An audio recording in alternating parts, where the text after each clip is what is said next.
गांव के एक सुनसान किनारे पर एक छोटा सा मिट्टी का घर था, जिसके बाहर एक पुराना सा नीम का दरख्त खड़ा था। इसी घर में रामू अपनी बीवी सीता और 2 बच्चों के साथ रहता था। सुबह की ठंडी हवा चल रही थी, मुर्ग बांग दे रहे थे और सूरज की पहली किरणें जमीन को रोशन कर रही थी। सीता चूल्हे के पास बैठी रोटियां पका रही थी। उसने आवाज दी, रामू जी, कब तक सोएंगे? सूरज निकल आया है, खेत नहीं जाना क्या?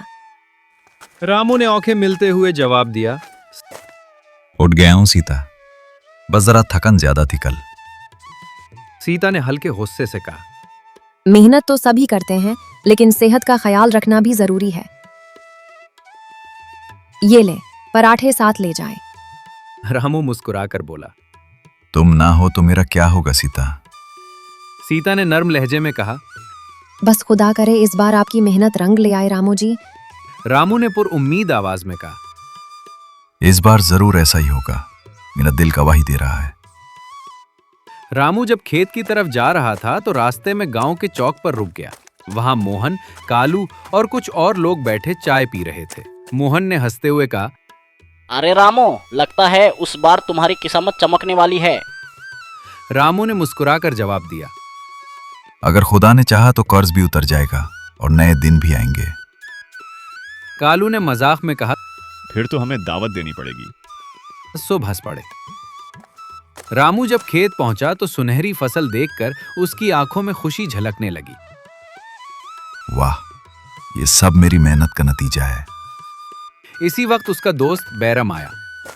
अमू, इस बार तुम्हारी फसल वाकई सबसे अच्छी है। रामू ने खुशी से कहा, हाँ दोस्त, लगता है इस बार हमारी तकदीर बदल जाएगी।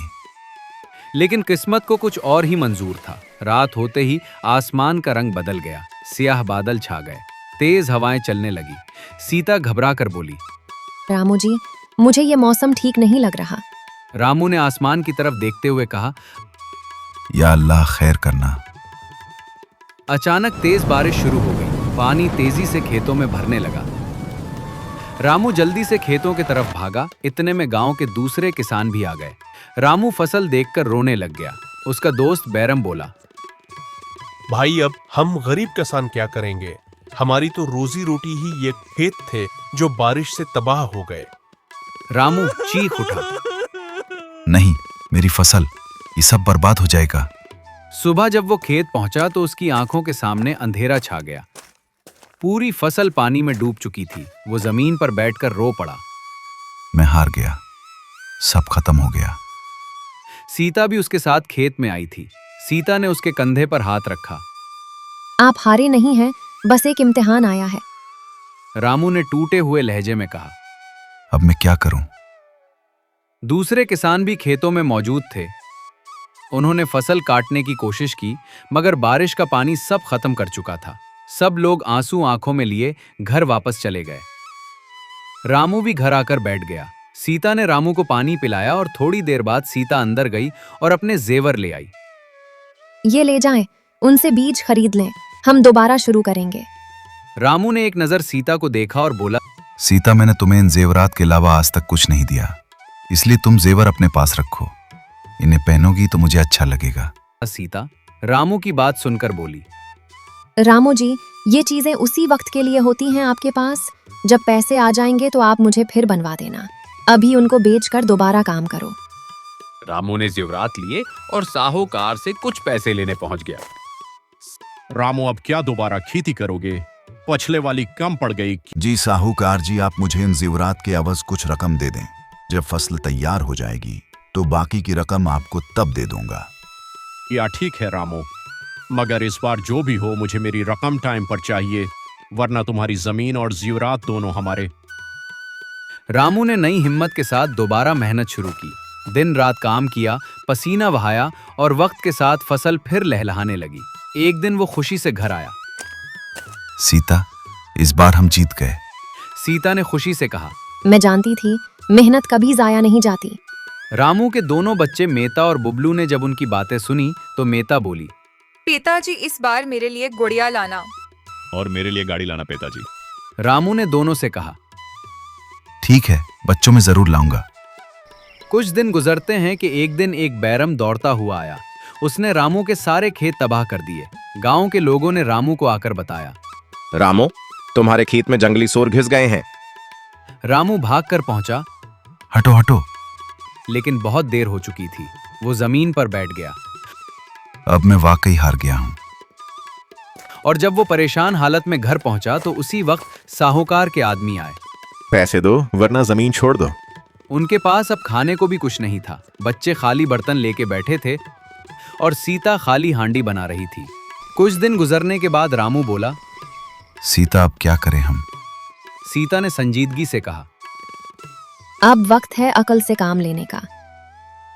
अगले दिन उसने एक आम सा पत्थर लिया और गांव में ऐलान किया, हमारे पास एक जादुई पत्थर है जो किस्मत बदल देता है।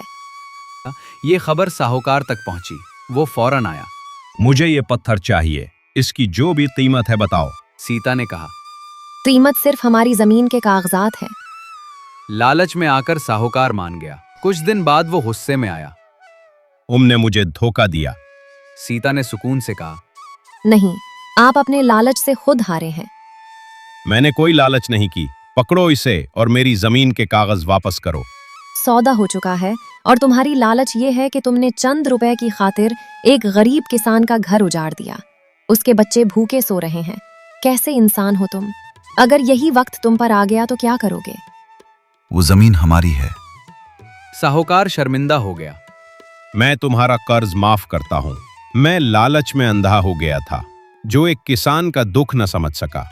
जबकि किसान हमारे लिए दिन रात एक करके अनाज उगाते हैं ताकि हम अपना और अपने बच्चों का पेट पाल सकें, मगर सी किसान के बच्चे भूखे सो रहे हैं। मैं बहुत शर्मिंदा हूं।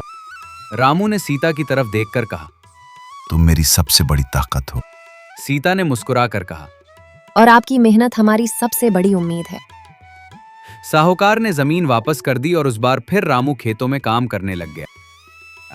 उसने हिम्मत नहीं हारी और एक शानदार गंदम की फसल का खेत तैयार किया। अब वो लोग पेट भरकर खाते और हर हाल में शुक्रगुजार रहते।